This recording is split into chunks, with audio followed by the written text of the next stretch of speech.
अस्सलाम वालेकुम नाज़रीन, मैं हूं रिजवान जाफ़र। सवाल है पाकिस्तान का, और जब सवाल पाकिस्तान का होता है तो उसमें सबसे इंपॉर्टेंट बात होती है तालीम की, कि आपकी तालीम जो है मुल्क में, तालीमी निज़ाम जो है वो किस जगह पे खड़ा हुआ है। सूबा सिंध की बात करते हैं तो पिछले दिनों जो मुसलसल एग्ज़ामिनेशन का सिलसिला जारी है और मैट्रिक के एग्ज़ाम्स हुए और अब इंटर के एग्ज़ाम्स हैं, उसमें एक सवाल उठा कि नकल बहुत ज़्यादा हो रही है। तो ये क्या सिर्फ ख़बरें जो थी ये चंद सेंटर्स की थी या ओवरऑल ऐसा मिजाज रहा? तालीम पर हम किस जगह पे खड़े हुए हैं और ख़ास तौर पे पाकिस्तान में इसकी क्या प्रायोरिटी है? हम देखते हैं 18वीं तरमीम के बाद ये एक सूबाई इशू है और इसमें जो प्रोविंशियल जो मिनिस्ट्री होती है उसका बड़ा इंपॉर्टेंट रोल होता है। तो सूबा सिंध की अगर हम बात करते हैं जिसके तालीमी निज़ाम पर बहुत ज़्यादा सवाल उठाए जाते हैं, तो सूबा सिंध जो है वो में जो तालीमी निज़ाम है उस पर ये सूबा कितनी तवज्जो दे रहा है, हम ये जानेंगे।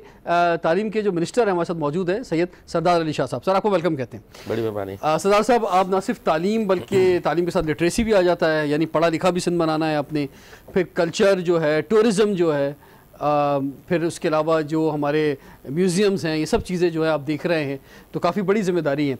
ये जो सवाल उठा अभी कि नकल बहुत ज़्यादा हो रही है मैट्रिक एग्ज़ाम्स के अंदर और मुसलसल रोज़ाना ख़बरें आ रही थी कि तो आप क्या समझते हैं, क्या वाकई नकल हो रही थी बहुत ज़्यादा? रिजवान भाई, बात ये है कि ये जो हमारे साथ सिलसिला जो चला, ये कई दिहाइयों से ये नकल की रिवायत पड़ी। ख़ास तौर पे ये जो हमारे पास जो बीमारी आई वो जनरल ज़िया के मार्शल लॉ के दौर के बाद, जब 85 में मोहम्मद खान जुनैद जो प्राइम मिनिस्टर बने, तो मैं समझता हूँ कि छोटे सूबों को कम अज़ कम ये सज़ा दी गई कि वो सियासी तौर पे ज़्यादा अवेयर थे और बाशऊर थे। जहाँ आपके पास अंगूठे छाप टीचर्स उस वक्त ज़माने में तैनात किए गए, जिसको कुछ नहीं आता था उसको टीचर बनाया गया 85 में, जो नॉन पार्टीजन इलेक्शन हुई है उसके बाद जो आई लीडरशिप, वहीं से ये चीटिंग का रुझान जो है वो आगे बढ़ना शुरू और हुआ। आपने इसको तकवीत दी, आपकी 10 साल की गवर्नमेंट जो रही उसमें आपने इसको खत्म करने के बजाय इसको और पानी डाला और जो है इसको नहीं हमने सीरियस एफर्ट्स ली इसमें नहीं है। लास्ट ईयर आपको याद होगा, आप जो टीचर्स की बात कर रहे हैं ना, तो ये तो सबसे ज्यादा टीचर्स की जो पीपल्स पार्टी की जो गवर्नमेंट थी 10 साल की, उसमें इल्जाम रहा कि सियासी भर्तियां हुई, बल्कि सियासी भर्तियां ही मुफ्त में नहीं हुई, उसमें भी 5-10 लाख रुपए एक बंदे से लिए गए। और कभी भी जब यहाँ पे प्रोटेस्ट होता है टीचर्स का, तो उसमें हमने जाके या और चैनल्स ने जाके जब उनसे प्राइमरी की स्पेलिंग भी पूछी है प्राइमरी के टीचर से, या सेकेंडरी के टीचर से सेकेंडरी की स्पेलिंग पूछी है, तो वो भी नहीं आती थी उनको। देखिए, मैं आपको बात बताऊं, आपकी बात को थोड़ा मैं दुरुस्त कर लूं कि ये पीपल्स पार्टी का ही दौर था लास्ट 10 सालों में, जहां पे मेरिट पे टीचर तैनात हुए। जो यहाँ पे भर्तियां हुई वो पहली दफ़ा पीपल्स पार्टी के दौर में NTS के थ्रू, सिंध यूनिवर्सिटी के थ्रू, IBA के थ्रू, इससे पहले कभी नहीं हुई थी। और ये जो पूरा जो बेड़ा गर्क हुआ, ये 80s और 90s की दिहाइयों में ये पूरा बेड़ा गर्क हुआ। उसके बाद जो मुशर्रफ साहब का दौर आया, उस वक्त बीमारी ये हुई कि इसको डिस्ट्रिक्ट सब्जेक्ट किया गया। तालीम को अगर आप एक EDO के हाथ में और मैट्रिक पास नाज़िम के हाथ में दे देंगे तो बेड़ा गर्क होना था। वहां पे ये हुआ कि एक क्लासरूम के स्कूल्स बन गए। आप मुझे बताइए, 30 लड़के, 30 बच्चे 12 बाय 14 के एक कमरे में वो 5 क्लासेस कैसे पढ़ सकते हैं? अब आप बला शक हमें दोष दें। इसमें सरदार साहब बात ये है कि पेपर ये PTI वाले तो आजकल ये बातें कह रहे हैं ना मुसलसल कि जनाब पिछले वालों ने ये प्रॉब्लम कर दी, तो उनकी तो फिर भी बात सुनी जा सकती है कि चलो यार पहले वो गवर्नमेंट में नहीं थे। आप तो पिछले यानी कि 2 टर्न आपके गुजर चुके हैं, उसमें उससे पहले वाले टर्न में आप वफाक में भी थे, तो ये 11वां साल मुसलसल नॉन स्टॉप पाकिस्तान पीपल्स पार्टी का है सूबा सिंध के अंदर, और 18वीं तरमीम के बाद तमाम तर अख्तियारात आपके पास हैं। तो ये कंट्रोल तो चले, अगर बिगाड़ था मान भी ली जाए ये बात, तो दुरुस्त करना था ना। तो दुरुस्त तो कर रहे हैं। देखिए, उसमें हुआ ये कि आपके पास 90s और 80s के टीचर थे, वो कब रिटायर होते? बहुत बड़ा तादाद उनका था। लास्ट 30,000 भर्तियां हुई हैं, 5,000 अभी हमने की हैं, उससे पहले 30,000 थी। अब 35,000 टीचर जो आए सिस्टम में, वही रियल टीचर्स हैं जो पढ़ा सकते हैं और जो थ्रू कॉम्पिटिटिव प्रोसेस के आए हैं।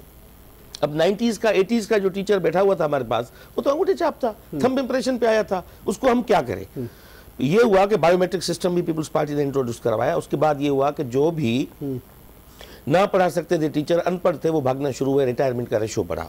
अभी हमारे पास वैकेंसीज आई हैं तो हम उसको भर्ती कर रहे हैं। जहां तक चीटिंग का सवाल है, तो चीटिंग को भी पीपल्स पार्टी ने, लास्ट चीफ मिनिस्टर साहब खुद निकले थे, आपको याद होगा, अभी एग्जाम स्टार्ट हुआ है, एग्जाम के पहले दिन सीएम साहब ने 2 कंट्रोलर सस्पेंड किए, उसी दिन सस्पेंड हुए थे। इससे पहले अभी 100 टीचर्स। देखिए बात ये कि जिससे बात करो, जिस ओहदेदार से बात करें ना, वो हर एक अपना किस्सा ये सुनाता है कि सीएम बोलेंगे मैं निकला, मैंने 4 लोगों को निकाल दिया, आप एक दिन निकले, आपने 4 लोगों को निकाल दिया, बोर्ड का चेयरमैन एक दिन निकला, उसने 10 लोगों को निकाल दिया। ये हल नहीं है। ये इतना बड़ा शहर है, इतने अब आप देखिए ना, सिर्फ जो अपेयर हुए हैं इस वक्त 3,69,000, बड़ी तादाद है। इतने बच्चों ने 9-10 के एग्जाम दिए हैं सिर्फ कराची के अंदर, ठीक है। अब इस कराची के अलावा अलग है तो 5.5 लाख तक की तादाद पहुंच जाती है। तो इसमें ये सिस्टम बेहतर होना चाहिए, इसमें बेहतरी आई है। आप देख लें, आप जाए, मैंने खुद सेंटर विजिट किए थे, मैं 2 दिन पूरे कराची में विजिट करता रहा। तो ऐसे नहीं है सूरत हाल की जैसे पहले थी, बहुत फर्क आया है उसमें। अब हुआ ये कि एक पुराने जो आदि मुजरिम जो वहां पे खड़े हैं, वो टीचर्स हमारे, आप मुझे बताइए पहले कभी आपको मिसाल मिलता है कि टीचर्स को जिनका बड़ा एहतराम होता था उन्हें आप आदि मुजरिम कह रहे हैं? क्योंकि वो चीटिंग के हवाले से वो करवाते हैं। चीटिंग कैसे होती है? अगर टीचर प्रिंसिपल अगर ना चाहे तो उसकी स्कूल या कॉलेज में आप मुझे बताइए चीटिंग हो सकती है? नहीं हो सकती। अगर एक आदमी खड़ा हो जाए उस सेंटर पे, वो कहे मुझे चीटिंग नहीं करने देनी, तो सवाल ही नहीं पैदा होता चीटिंग हो। ठीक है, असल में तो निज़ाम को बेहतर करने की ज़रूरत है। उस निज़ाम में हम बात करते हैं कैसे हो सकता है। उसमें टेक्नोलॉजी का इस्तेमाल जो आ गया है, व्हाट्सएप ग्रुप की जो चल रहे हैं, पेपर आउट का जो सिस्टम है, उसके अलावा उसमें जो किस तरह तलाशी होनी चाहिए ना जाए, मसलन एक दफ़ा सख्ती कर दी जाए तो बच्चे को खुद पता हो कि नकल नहीं कर सकता।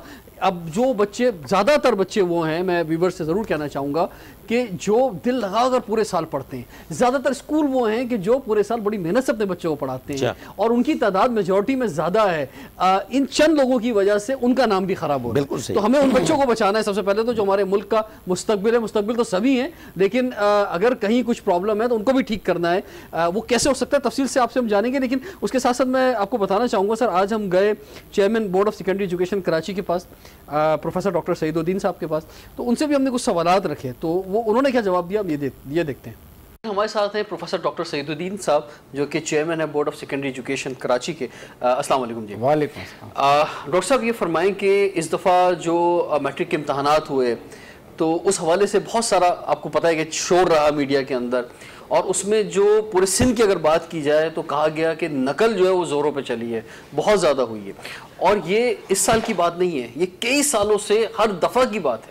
तो क्या ऐसा है, वाकई में ऐसा है या नहीं है? देखिए, इस साल मैंने भी बहुत सारे इम्तहान, ये तीसरा इम्तहान तो मुझे इस बोर्ड में हो गया। इससे पहले भी हम प्रोफेसर की हैसियत से इम्तहानों को वॉच करते रहे हैं।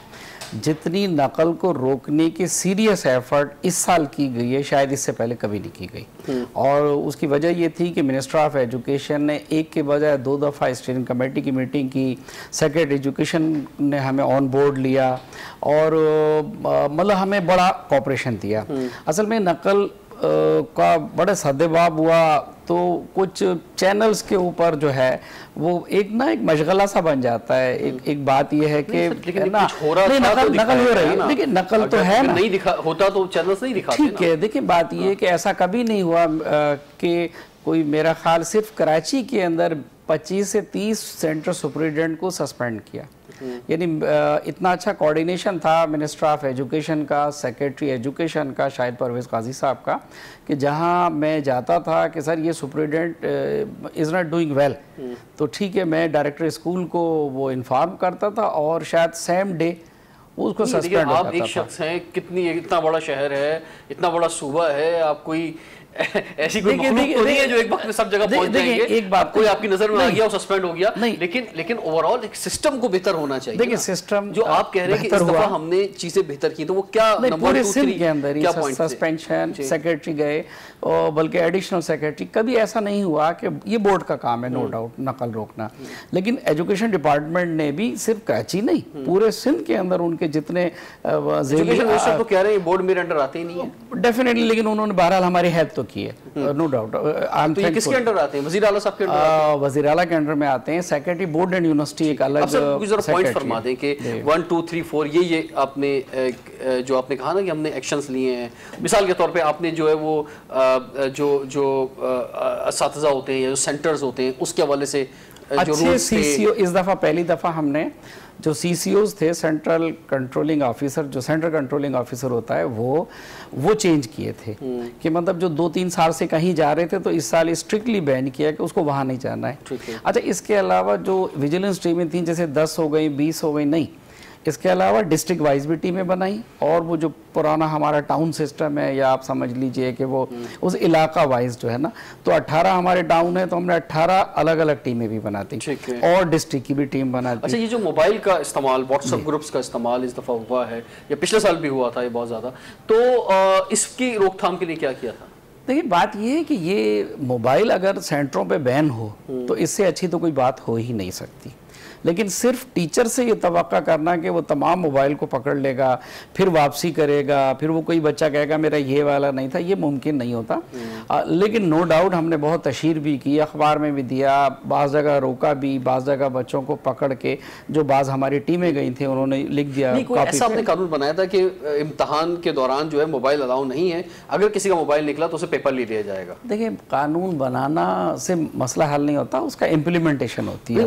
पहले तो कानून होता है ना, कोई ऐसा नोटिस निकाला था? डेफिनेटली अखबार में भी आया। ठीक है, फिर उसका क्या? उसका जहां जहां बच्चों से रिकवर किए गए, जो अच्छी टीमें गई, उन्होंने उसकी कॉपी के ऊपर लिख दिया कि यूजिंग सेल फोन ना, तो उनके केसेस को अनफेयर मींस कमेटी को सपोर्ट कर दिया। अब जहां जहां वो एक्सेस नहीं था, बच्चों ने छुपा लिए, एक मोबाइल फोन बच्चों ने दे दिया इन्विजिलेटर को, दूसरा उसने छुपा के रख लिया, वो डेफिनेटली ये असल रोल है नकल रोकने में, सबसे बड़ा रोल है इन्विजिलेटर का, जो 20 या 25 बच्चों को देखता है। वो बदकिस्मती से जो अक्सर जगह पे जो स्कूलिंग सिस्टम है उसमें वो सही रोल अदा नहीं करते। एज ए चेयरमैन मेरा 3rd ईयर है यहाँ, मगर मैंने ऑब्जर्व किया कि जितने प्राइवेट स्कूल हैं हमारे यहाँ, ज़्यादा प्राइवेट स्कूल हैं, वहाँ ज़्यादा इफेक्टिव विजिलेंट देखी गई। मैं खुद भी अचानक बहुत सारी जगह पे गया तो देखा कि तो वहाँ वो इन्विजिलेटर जो है वाकई इन्विजिलेटर का रोल अदा कर रहे हैं। तो गवर्नमेंट सेक्टर में इंफ्रास्ट्रक्चर की कमी थी, कहीं पंखों का मसला है, कहीं वो बिल्डिंग ठीक नहीं थी। अच्छा, कहीं कहीं ये होता है कि हमें अच्छा स्कूल नहीं मिलता और जो स्कूल मिलते हैं वो छोटे स्कूल होते हैं, तो फिर उनमें कहीं कैपेसिटी का इशू होता है। लेकिन नो डाउट मोबाइल को अगर बैन कर दिया जाए, मैंने तो एक FIA साइबर क्राइम को भी लिखा था कि ये इसको ना, मतलब आप देखें कोई व्हाट्सएप ग्रुप नो डाउट थे, लेकिन उस मतलब इतनी बड़ी ऐसी तादाद नहीं थी जिसके लिए हम बहुत ज़्यादा वो सोचें कि ऐसा क्यों हो गया। अगर एक भी मोबाइल यूज़ ना हो तो इससे तो अच्छी कोई बात हो नहीं सकती ना। लेकिन एक साथ एक बात ये देखिए कि जहाँ मोबाइल यूज़ कर रहे थे बच्चे, कहीं नकल भी हो रही थी, कहीं मीडिया दिखा भी रहा था, क्योंकि मीडिया की सारी टीमें ही मेरे साथ होती थी, जहाँ भी वो कहते थे हम चले जाते थे। एट द सेम टाइम देखिए, कौमों को तरक्की करने के लिए खाली ना ये डिस्करेज करना और ना लुट गए, मर गए, तबाह हो गए, नहीं, एक पॉजिटिव एफर्ट हुई सिंध गवर्नमेंट की तरफ से। अब मैं एज ए चेयरमैन उनको अप्रिशिएट करता हूँ, मिनिस्टर को, सेक्रेटरी को। इस साल भी हमने कोशिश की थी, लेकिन नेक्स्ट ईयर इंशाल्लाह हम कर लेंगे। हम OMR और OCR इंट्रोड्यूस करा रहे हैं अपने बोर्ड में कि हम ये इसको स्कैन किया करेंगे जो MCQs का पेपर है, ताकि ये ह्यूमन एरर से बाहर निकल जाए। जी, आप देख रहे थे चेयरमैन सेक्रेटरी बोर्ड का इंटरव्यू। सदावर साहब, एक ब्रेक की तरफ बढ़ेंगे और एक ब्रेक लेते हैं, और ब्रेक के बाद जो इनसे कुछ सवाल तो इनसे कर लीजिए, कुछ रह गए हैं। फिर सीज़न की भी बात है, बड़ा इंपॉर्टेंट है। गर्मियों में, इतनी सख्त गर्मी में आप लोगों से उनके यानी इम्तहान तो है बच्चों का, और मजीद इम्तहान आप ले रहे हैं इतनी गर्मी में बैठा के, जहाँ पे फैसिलिटीज़ नहीं है गवर्नमेंट के बहुत सारे सेंटर्स के अंदर। ब्रेक के बाद कंटिन्यू करते हैं। सवाल है पाकिस्तान, क्लाइमेट चेंज आपको पता है एक बड़ा मसला है इस वक्त मुल्क का, और ये हीट वेव का भी सिलसिला है। अब आपको मालूम है कि जनाब मार्च से ये चेंज होता है मौसम। अब इतनी सख्त गर्मी में बच्चे पेपर्स दे रहे हैं आजकल, बहुत सारे ऐसे सेंटर्स हैं। अब कराची की अगर बात कर लें यहाँ पे, तो प्राइवेट जो स्कूल्स हैं जहाँ पे सेंटर बनाए, तकरीबन 200 सेंटर्स बने, लेकिन गवर्नमेंट के जो 165 सेंटर हैं उनमें से 100 से यानी 165 में 100 ऐसे हैं, 100 से ज़ायद ऐसे हैं कि जहाँ पे बेसिक फैसिलिटीज़ का फुकदान है। पानी ठंडा नहीं है, फ़ैन चल नहीं रहे हैं, बैठने की सही जगह है नहीं। अब ये गर्मी, यानी एक तो बच्चों का इम्तहान, उस पर गर्मी इम्तहान ले रही है, और फिर आप इम्तहान ले रहे हैं उनका। दो इम्तहान हो रहे हैं, बहुत सारे इम्तहान साथ साथ चल रहा है। ये बात आपकी ठीक है। थोड़ा सा इसको अगर अभी से प्लान किया जाए तो फरवरी में लाए जाए एग्जाम्स। इसको हम करेंगे, इसको हम जो है वो रिव्यू करेंगे, स्टीयरिंग कमेटी नेक्स्ट में होगी। इस साल हमारी मजबूरी ये थी कि हमारा जितना भी डिज़ाइन था, शेड्यूल कैलेंडर था, वो इस तरह था कि हमें मजबूरन अप्रैल में वो एग्जाम करवाने और पड़े। तो बड़े और इसलिए ये सारे फर्स्ट में से असातिज़ा ने हड़ताल कर दी, बहुत सारे इश्यूज आ गए और लेट हुए भी आ गए, और यहाँ पे कोई भी चेंज, पॉजिटिव चेंज के लिए तैयार नहीं होता। जितनी भी एसोसिएशंस बैठी हुई है उनकी ब्लैकमेलिंग का टाइम ये आता है कि जब एग्जाम, गर्मी का जो इशू है ये जो इसको ये एग्जाम को पहले करना पड़ेगा, इसको फरवरी में लाने पड़ेंगे एग्जाम, इसको आहिस्ता आहिस्ता लाना पड़ेगा। और ये है कि इस साल हमने ये किया कि जो हमने वेकेशंस की वो 1 मई से की, क्योंकि रमजान शरीफ जो है 6-7 से स्टार्ट हो रहा है। तो ये मुसलसल, इसका मतलब हर 15 दिन जो है हर साल 15 दिन पहले अब समर वेकेशन हुआ करेंगे। अब इसका मतलब तो ये हो गया, नहीं अगली दफा आप 15 अप्रैल को कर देंगे। जी हाँ, नहीं समर वेकेशंस को हम देख लेंगे कि हम किस तरह करें कि अब ये बेहतर बात है, और इससे योगा के एग्जाम ऊपर आ जाए किसी तरह से, और एग्जाम ऊपर कर लेंगे। समर वेकेशन क्योंकि हमारे यहाँ ज्यादा गर्मी जो होती है वो मई जून में होती है, जुलाई के बाद जो है वो निस्बतन हमारे यहाँ वेदर ठीक होना शुरू हो जाती है। और मई और जून जो है ये बिल्कुल स्कॉचिंग समर है हमारे पूरे प्रोविंस में। अप्रैल भी मिला लें तो, हाँ तो अप्रैल भी गर्मी हो गई है, तो इस नेक्स्ट स्टीयरिंग कमेटी में रखेंगे इसको, कोशिश करेंगे कि एग्जाम जो है वो पहले हो जाए, तो कि बच्चे जो है वो रिलैक्स होके उसके बाद जो है अपनी वेकेशन के। अच्छा सरदार साहब, थोड़ा सा ये तो बताएं, और अच्छा है आपका एक तफसीली इंटरव्यू हो रहा है, तालीम पर बात नहीं होगी तो किस पर बात होगी भाई? यही इंपॉर्टेंट चीज़ है, ये हमारे बच्चों का मुस्तकबिल है। तो मैं तो चाहूँगा रोजाना हमारे प्रोग्राम में हम रोजाना तालीम पे बात करें भाई, बहुत बड़ा मुस्तकबिल का सवाल है हमारे बच्चों का। शाह साहब मुझे ये फरमाएं कि आपके जो मिनिस्ट्री है, आपने कहा से बोर्ड आपके अंडर नहीं आते, तो क्या चीज़ आती है, क्या चीज़ नहीं आती है, जरा ये तो एक दफ़ा क्लियर हो जाएगा। मेरे अंडर जितने भी मुलाजमीन थे आपके, अब देखिए एक बात हमें चेंज करनी होगी, दूसरी बात जो चेयरमैन साहब ने नहीं कही इसमें, और वो बात ये है कि जो एग्जाम वो कभी ना ले जो खुद पढ़ाता है, हमेशा थर्ड पार्टी जो है वो असेसमेंट करे। ठीक है, तो ये जिम्मेवारी एजुकेशन मिनिस्ट्री के जितने भी टीचर्स हैं, प्रोफेसर्स हैं, वो इसमें शामिल ना हो। इसको हमें आहिस्ता आहिस्ता निज़ाम को तब्दील करना होगा। ठीक है, और बोर्ड्स को बाइख्तियार इस तरह करना होगा कि वो अपने इन्वेजिलेटर्स, एक्सटर्नल्स जो है वो मार्केट से उठाएं। ठीक है, इस पर कोई हर्ज नहीं है। अब इसमें कोई जरूरत नहीं। अब एक जो प्रोफेसर फिजिक्स पढ़ा रहा है जिस कॉलेज में और बायो ट्यूशन सेंटर भी चला रहा है, वो चाहेगा कि मेरे पास पढ़ने वाले बच्चे को अच्छे तरीके से पेपर करवा के, कॉपी करवा के मैं पास कर रहा हूँ कि कल मेरे पास जे हो और मेरे ट्यूशन सेंटर में भी बच्चे आए और मेरे पास एडमिशन भी हो। तो इसको खत्म करना होगा, बोर्ड्स को इंडिपेंडेंट करना होगा। पढ़ाना काम हो एजुकेशन मिनिस्ट्री का और एग्जाम लेना काम हो बोर्ड्स का। ठीक है, ठीक है। इसको हम फ्यूचर में ये जेर गौर है कि उसको इस तरह ये तो हम इजाफी कोऑपरेट कर रहे हैं बोर्ड्स के साथ। अभी आपके अंडर क्या चीजें आती हैं? मिसाल के तौर पे बोर्ड्स आपके अंडर नहीं? बोर्ड्स नहीं है, बिल्कुल हमारे अंडर में ये जो भर्तियां होती हैं, सियासी भर्तियां कह रहा हूँ, होती है वैसे वही हैं, असातिज़ा की भर्तियां होती हैं, अभी होती है। अच्छा, असातिज़ा की भर्तियां भी आपके अंडर आती है सारी? जी हाँ, बिल्कुल आती है। वो हमारे अंडर आती है, मगर वो हम अब खुद नहीं करते, वो IBA के थ्रू और NTS के थ्रू होती है। तो इस साल आपने देखा कि हमने कोई 6000 वैकेंसीज थी JST की, अगर सियासी बुनियादों पर होती तो वहाँ पे अगर आपको 2000 सीटें खाली ना रहती। कॉलेजेस, यूनिवर्सिटीज भी आपके अंडर आती हैं? नहीं, यूनिवर्सिटीज नहीं, फकत कॉलेज। ठीक है, तो ये आपका मसला जो है दायरे कार है। अच्छा सर, ये फरमाएं कि आपने कहा कि आपने बहुत ज़्यादा हेल्प की। असल चीज़ होता है निज़ाम। ठीक है, जब निज़ाम बेहतर हो जाता है तो बाकी चीज़ें खुद ब खुद बेहतर हो जाती हैं, पीछे से निज़ाम बेहतर हो। मैं जब इस दफ़ा जब मैंने ये एग्ज़ाम का सिलसिला देखा तो मुझे तो अपना दौर याद आ गया। यानी वही चीज़ें जो हम देखते थे, पेपर आउट की, वही जो नकल का रुझान हम देखते थे, वही सारी चीज़, मतलब कुछ चेंज नहीं हुआ सर। 15-20 सालों से सब कुछ ऐसे ही चल रहा है, कोई चीज़ें बेहतर नहीं हुई। देखिए, हमें सिस्टम को ठीक करने की जरूरत है। अच्छा, ये ज़रा फरमाए ना, ये जो टेक्नोलॉजी का जो इस्तेमाल हुआ है इसके अंदर, और ये जो व्हाट्सएप ग्रुप पे जो पेपर्स पूरे सॉल्व होके आ रहे हैं, हमने जब बोर्ड के चेयरमैन से बात की कि भाई ये पेपर क्या आउट होते हैं, तो उस पर उन्होंने हमें काफ़ी हद तक मुतमईन किया कि पेपर आउट नहीं हो सकता। लेकिन पेपर जब आउट होता है तो वो ऑफिशियल आउट होता है, यानी कि जब वो 9 बजे से 10 मिनट पहले आउट हो ही जाता है क्योंकि बच्चों को देना होता है। तो उस वक्त अगर वो कहीं बाहर चला जाता है और वो सॉल्व जल्दी हो जाता है, या बात व्हाट्सएप के जरिए आने शुरू हो जाते हैं 9:30 बजे और मीडिया में चल रहा होता है पेपर आउट नहीं हुआ, वो तो आउट ऑफिशियल हो गया है। लेकिन ये है कि उनके पास मोबाइल है ही क्यों बच्चों के हाथ में? हमारे साथ मीडिया ने भी ज्यादती की है, थोड़ा मुझे कहने में ये भी दे बात, वो ये ज्यादती की है कि जो सेंटर्स जहाँ पे व्हाट्सएप ग्रुप नहीं है, जहाँ पे कोई एक भी सेल फोन मीडिया वालों को नहीं मिला, किसी को भी नहीं मिला, वहाँ पे भी ये खबर चलाना कि वहाँ पे चीटिंग हो रही है। एक भी पेपर जमीन से मिलता है। पहले आप जाते थे सेंटर्स पे तो आपको एक अजीब तमाशा वहाँ पे होता था, लोग आ रहे हैं, सेंटर्स के बाद रश लगी हुई है। मैं सारे सेंटर्स की बात नहीं कर रहा, इतना तो जरूर हुआ है कि हमारे प्रोविंस में और खुसूसन कराची में बहुत से ऐसे सेंटर जहां पे सिविल सोसाइटी के दूसरे लोग गए, उनको काफी फर्क मिला। वहां पे एक हल बताएं ना, इसका हल क्या है? मतलब हल ये है, हाँ, इसको सेपरेट करना होगा। एक बात कि एजुकेशन का कोई भी हमारी मिनिस्ट्री का टीचर जो है उसमें मोबाइल का इस्तेमाल जो है वो मना होना चाहिए कि नहीं होना चाहिए? बिल्कुल कंप्लीटली मना होना चाहिए। ओपन ग्राउंड्स में हो, जैमर्स लगे हो, किसी के पास है भी तो वो काम ना कर सके। ठीक है, ठीक है। अच्छा, इसके अलावा एक हल ये भी आता है कि भाई आप पेपर इस तरह के बनाएं कि जिसने मोबाइल उठाना है उठाए, जिसने किताबें खोल के बैठ जाना है बैठे, करे भाई, ढूंढे करके दिखाए, पेपर करके दिखाए 3 घंटे के अंदर। एक हल ये भी बहुत से लोग देते हैं। देखिए, एग्जामिनेशन का ये बोर्ड्स को ठीक करना होगा। जब बोर्ड्स को ठीक करना होगा तो एग्जामिनेशन का प्रोसेस भी ठीक करना होगा, उसका प्रोसीजर भी ठीक करना होगा। जैसे वो OMR की बात कर रहे थे, ऑप्टिकल मार्क्स रिकॉग्निशन की, या OCR की बात कर रहे थे। पूरी दुनिया में मशीन रीडेबल पेपर होता है सर, ये मार्क्स का तो कोई इश्यू नहीं होगा। बिल्कुल। आपने चीटिंग को कंट्रोल किया, पेपर मशीन चेक करेगी। अब कंप्यूटर को आप पढ़ा नहीं सकते कि गलत करो या सही करो, वो टीचर कर सकता है, 5 से बढ़ा के 15 कर सकता है। कंप्यूटर आपको वही रिजल्ट देगा जितनी मार्क्स उसमें आंसर की में होंगी। तो ये उस पर अच्छी बात है कि नेक्स्ट ईयर से हम OMR पे भी जाएंगे कि ऑप्टिकल मार्क रिकॉग्निशन हो। अच्छा, उसकी काफी महंगी मशीन है सर, मैंने सुना है पूरी दुनिया में इतनी अब टेक्नोलॉजी इतनी सस्ती हो गई है कि आसानी से उसको अब लिया जा सकता है। हालांकि वो हम चाह रहे हैं कि इस साल बजट जो है उसमें 1 करोड़ की एक मशीन है, 4 मशीन आ गई तो बोर्ड्स का काम हो जाएगा। इतना मुश्किल नहीं है, खैर उतना ज्यादा पैसे भी नहीं है, हम वैसे ही बड़े पैसे खर्च कर देते हैं, इस जगह पे तालीम पे खर्च करने चाहिए। सर, साउथ अफ्रीका की एक यूनिवर्सिटी के दरवाजे पर ये फिक्र अंगेज जुमले दर्ज थे। वैसे तो आप खुद शायर आदमी हैं, अदीब हैं, तो ऐसी चीज़ों को पसंद करते हैं।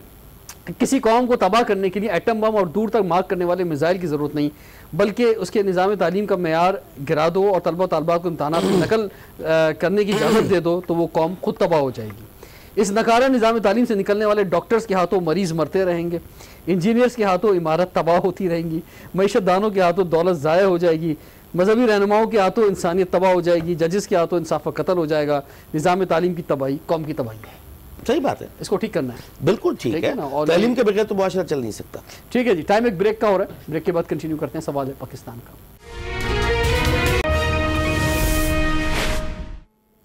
Welcome back. सवाल है पाकिस्तान का।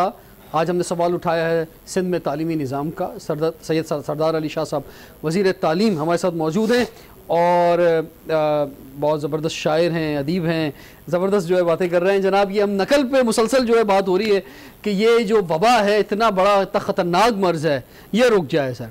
इसमें कोई बहुत बड़ी साइंस नहीं है, इसमें कुछ शोबे हैं। मिसाल के तौर पे हम बात कर रहे थे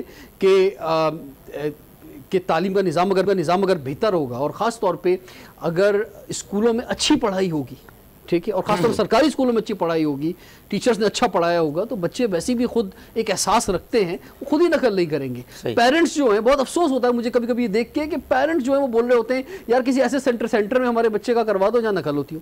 कितनी अफसोसनाक और शर्म का मकाम है। ठीक है, तो पेरेंट्स भी जो है वो जोर ना डालें बच्चे पे कि हर बच्चा को A1 ग्रेड लेके नहीं आता। ये बच्चे पे प्रेशर भी होता है पेरेंट्स का, A1 ग्रेड लाना है, A ग्रेड लेकर आना है। तो वो भी इसको भी तरह से देखना होगा कि बच्चा हो सकता है तालीम में बेहतर ना हो किसी खास शोबे में, किसी और जगह वो बेहतर होगा। ठीक है, तो उसको आज़ाद छोड़ें, थोड़ा सा उस पर इतना प्रेशर ना डालें। इसी तरह से सर ये पेपर आउट की बात भी ज़रा क्लियर हो गई किसी हद तक कि ये इस तरह से नहीं होता है, लेकिन अब मोबाइल का इस्तेमाल जो है, तो अब आपने फ्यूचर क्या सोचा है कि ये जो इस साल खबरें आती रहीं, और ऑफ कोर्स ये बदनामी की बात है तालीमी निज़ाम के लिए कि जनाब ये मीडिया पे चल रहा है और नज़र आ रहा है, ऐसा नहीं कि मीडिया कोई झूठ नहीं दिखा रहा, मीडिया पहुंचा है, मीडिया ने खुद दिखाया कि बच्चे मोबाइल इस्तेमाल कर रहे हैं, बच्चे जो है किताबें रख रहे हैं सामने और नकल कर रहे हैं। तो इसका हल क्या है कि अगले साल खबरें ना आए? आपने बड़ी ज़बरदस्त बात की। आपने बात ये की कि पेरेंट्स को आपने मुखातिबों के कहा कि बच्चे पे प्रेशर ना डालो कि वो ज्यादा मार्क्स ले या बच्चे को ये बनना है। दुनिया में एक कैंपेन चली है, उसको कहते हैं I am more than marks. I am more than marks यानी आप मुझे 81 या 85% के उस महदूद दायरे में ना परखो। ठीक है, मेरी अहलियतें और भी हो सकती है, मेरी सलाहियतें और भी हो सकती हैं, फकत 5 सवाल हल करने से मेरी सलाहियत का इम्तिहान नहीं हो सकता। ठीक है, अब फ्यूचर के आप हवाले से ये पूछा हमने, हमें क्वालिटी ऑफ एजुकेशन हमें इंप्रूव करनी होगी। ठीक है, उसके लिए हमें बेहतर असातिज़ा हमें सिस्टम को देने होंगे। ठीक है, और मेरिट पे लाने होंगे असातिज़ा, वो वहाँ पे पढ़ाएं। दूसरा, ड्रॉप आउट रेशो सबसे बड़ा हमारे वो हमें कर्टेल करना होगा कि हमें अभी इस वक्त क्या है 90% स्कूल्स प्राइमरी है, फकत 10% हमारे पास पोस्ट प्राइमरी स्कूल से 5वीं के बाद। इनका नंबर इंक्रीज करना होगा कि बच्चे और बच्चियां 5वीं के बाद 8वीं तक, 8वीं के बाद 10वीं तक जाएं। इस पे हम पूरा रोड मैप में ये स्ट्रेटजी डाल रहे हैं कि जहाँ पे हाई इनरोलमेंट प्राइमरी स्कूल्स हैं उनको मैट्रिक तक ले जाएं, 8वीं तक ले जाएं। अच्छा, ये मैंने एक और फिगर्स मेरे सामने है कि A1 ग्रेड की जो बात हो रही थी अभी, कराची की अगर बात की जाए तो 11,000 लड़कियों ने A1 ग्रेड लिया और 4,000 लड़कों ने A1 ग्रेड लिया।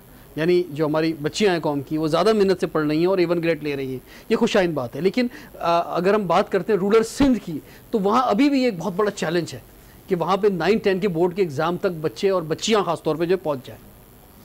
ये बिल्कुल आपकी बात ठीक है। ये हमें इसको स्ट्रेटजी ऐसे बनानी होगी कि वहाँ पे उनको फैसिलिटीज प्रोवाइड करनी होगा। बिल्कुल इस हवाले से हमारी स्ट्रेटजी जो बना रहे हैं वो ये करें कि हाई एनरोलमेंट को हम अपग्रेड करके मैट्रिक तक ले जा रहे हैं कि वहाँ पे इसको हम कर्टेल करें। और बच्चों के लिए ट्रांसपोर्टेशन, अब सिंध के जो दूर इलाके हैं, दूर दराज इलाके हैं, हार्ड एरियाज हैं, जैसे थरपारकर है, कोस्टल एरिया है, कोहिस्तान है, वहाँ पे बच्चियाँ नहीं जाती। बिल्कुल 9वीं और 10वीं जमात में पढ़ने वाली बच्ची तकरीबन बालिग हो चुकी होती है और वालिदैन उसको छोड़ते नहीं है मुआशरे में बुराइयों की वजह से। प्राइमरी के बाद वो आगे नहीं बढ़ती। हम लोग पिछले हफ्ते कच्चे के इलाके में गए थे आपके गोटकी की तरफ, तो हमने देखा कि वहाँ एक मिडिल स्कूल खुला तो बड़ी बात हो गई कि जनाब बच्चियों के लिए मिडिल स्कूल खुला हुआ है और वहाँ पे 100-150 बच्चियाँ पढ़ रही हैं। तो बच्चियों का भी स्कूल पढ़ा रहे हैं वहाँ पे, और उनको ट्रांसपोर्टेशन हम चाह रहे हैं कि आउटसोर्स करें, कि हम उसमें कोई गवर्नमेंट अपनी गाड़ी ना ले। ये बड़े बुरे एक्सपीरियंस हो चुके हैं। अच्छा सर, अब ये थोड़ा सा ये मुझे उम्मीद है कि आपने जो बातें कही आज के प्रोग्राम पे इस पे अमल होगा और अगले साल इस तरह की कोई खबर नहीं आएगी। इन सब चीज़ों को रोकेंगे आप एक तो पूरे साल मेहनत करनी होगी इसके लिए। पूरे साल जब आप पढ़ाएंगे अच्छी तरीके से तवज्जो होगी 9-10 के ख़ास तौर पे तालीम के ऊपर, और फिर जब सेंटर्स होंगे तो उन पर तवज्जो होगी, तो ये सब चीज़ें रोकी जाएंगी। तो और सख्ती होगी, थोड़ा हो सकता है बुरा रिजल्ट आ जाए, लेकिन 2-3 साल जब ज़बरदस्त सख्ती होगी तो उसके बाद बच्चे को पता होगा। उसका साल अगर ख़राब होता है तो होने दो, ज़िंदगी ख़राब ना, ज़िंदगी ख़राब। यार ज़बरदस्त जुमला आपने कह दिया। अच्छा जी, अब इससे थोड़ा सा आगे बढ़ते हैं जनाब।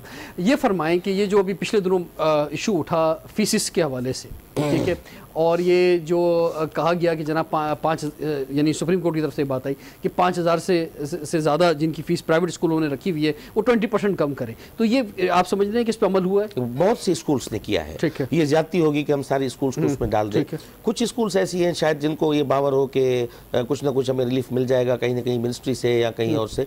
मिनिस्ट्री से तो कोई रिलीफ नहीं मिलेगा। मैंने पहले दिन आपके प्रोग्राम में की थी, सबके साथ की थी। हम उस पर इम्प्लीमेंट करवाएंगे। ठीक है, बहुत हद तक इस पे इम्प्लीमेंट हुआ है। बाकी कुछ हमें कंप्लेंट्स आ रही हैं कि कुछ स्कूल्स नहीं कर रहे। इस हवाले से मैं ये कह रहा हूँ कि पेरेंट्स को भी हमें बताना होगा, आगाह करना होगा कि कहाँ कहाँ लेकुनास मौजूद हैं। मैंने बिल्कुल कमिटमेंट की हुई थी, आपके प्रोग्राम में की थी, क्योंकि ये सवाल है पाकिस्तान का। तो पाकिस्तान पहला प्रोग्राम वही था जब ये इशू उठा था। मेरा मीडिया पे पहला प्रोग्राम था, आपका ही पहला प्रोग्राम था, मेरा पहला प्रोग्राम था। अगर पाकिस्तान का सवाल है तो पाकिस्तान में बसने वाले हर शहरी को जो हक दिया हुआ है आइन ने, वो हमें उनको देना है जो आइन में दिया हुआ है। मेरी कमिटमेंट है, मैं पेरेंट्स के साथ खड़ा रहूंगा, और जो प्राइवेट स्कूल्स कंप्लाइंस कर रही है लॉ की, हम उसको एप्रिशिएट भी करेंगे। पिछले साल की जो जून जुलाई की जो यानी समर वेकेशन की फीस थी, उसमें भी ये बात हुई सुप्रीम कोर्ट से कि 1 महीने की फीस वापस करें। बहुत सारे स्कूलों ने वो फीस वापस कर दी, एडजस्ट कर दिए, यानी कि बहुत से बड़े स्कूलों ने एडजस्ट कर दिए, लेकिन बहुत से स्कूलों ने नहीं किए। तो उनको भी, उन पर भी एक्शन आप समझ रहे हैं, एक्शन होगा। अच्छा, अब कुछ स्कूल ऐसे हैं कि अगला जो क्योंकि अब समर वेकेशन सामने, अब मई और जून की जो फीस है उसके जो है वॉचर्स आने शुरू हो गए, मुतालबा शुरू हो गया है, तो उसके लिए आगे के लिए क्या है जी? उसलिए मैंने डायरेक्टोरेट को कहा हुआ है कि आप स्ट्रिक्टली उनको कह दें कि जो भी कोर्ट का डिसीजन है उसकी कंप्लायंस की जाए, और जो ऑर्डिनेंस में है। मुझे ये कंप्लेंट्स हुई है कि 2-2 महीने की वो फीस इकट्ठी लेने की कोशिश कर रहे हैं, वहाँ पे वो पेरेंट्स को दबाव डाल रहे हैं। क्लियर कर दे, बहुत बड़ा कंफ्यूजन है और हमारे पास बहुत सारे सवाल। मैं कहता हूँ पेरेंट्स को कि अब जो 2 महीने आएंगे, जो समर वेकेशन आएगी, इसमें दोनों महीने की फीस देनी है या 1 महीने की फीस देनी है? 1 महीने की फीस देनी है। कब देनी है 1 महीने की फीस जो देनी है? ये 1 महीने की फीस देनी है जब वेकेशन स्टार्ट होंगी। अब वेकेशन आपकी स्टार्ट 1 मई से हो रही है, तो आप 1 मई को फी दे दें 1 महीने की।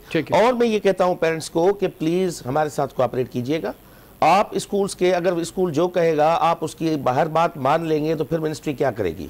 आपकी मर्जी होगी, आप उसको देना चाहें तो आप दे दें, मगर हम ये कहते हैं कि जो लॉ में है आप स्ट्रिक्टली वहां पे खड़े हो जाए। अगर आप स्कूल को, अगर 500 बच्चे स्कूल में पढ़ते हैं, 200 पेरेंट्स कहें कि हम फीस नहीं देंगे, तो स्कूल क्या कर सकते हैं? ठीक है। अच्छा, ये बताएं, अब स्कूल जो एनुअल फीस भी मांग रहे हैं और वो कह रहे हैं समर वेकेशंस की भी हमें 2 महीने की आप एडवांस में फीस दें।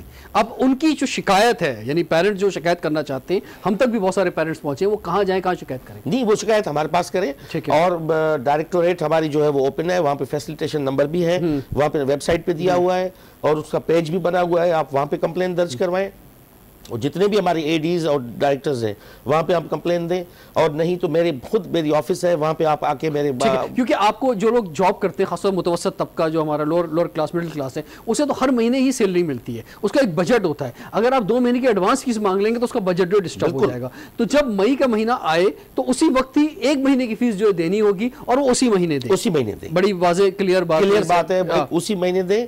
अगर वो मांगते हैं आपसे कि पहले दे दो, आप ना दें, कुछ भी नहीं होगा। आप हमें रिटन में आप भेज दें कंप्लेन कि फला स्कूल कर रही है, हम उस पर एक्शन लेंगे। ठीक है जनाब वाला, बहुत बहुत शुक्रिया सरदार साहब। हम उम्मीद रखते हैं कि ये जो टेन्योर है आपका, इसके अंदर कुछ चीज़ें, ये जो प्राइवेट स्कूल्स की जो भी सूरत हाल है कि जिसमें जब मर्जी आती थी वो जितनी फीसें बढ़ा देते थे, ये कंट्रोल हुई है। इसमें सुप्रीम कोर्ट का बड़ा इंपॉर्टेंट रोल है। उसकी इम्प्लीमेंटेशन में आपका जो इंपॉर्टेंट रोल जो वो नज़र आएगा। दूसरा जो आपने ड्रॉप आउट की बात की है कि हमारे प्राइमरी से आगे बच्चे नहीं पढ़ पाते, बल्कि प्राइमरी में भी बहुत सी जगहों पर नहीं पढ़ते, तो उनको भी लाना आपका जो है फ़र्ज़ है। उसके अलावा जो मेयार है खासतौर पर सरकारी स्कूलों का, आपने खुद अपनी बच्ची को जो है वो सरकारी स्कूल में दाखिला करवाया और आपने वो अभी तक वहीं पढ़ रही है। बिल्कुल, क्योंकि मीडिया फॉलो करती रही कि कहीं इसने डॉज और आपने हमारे ही प्रोग्राम में जब मैंने आवाज़ उठाई थी तो फिर आपने वहाँ ये वादा किया था और फिर आपने उस वादे को पूरा भी किया।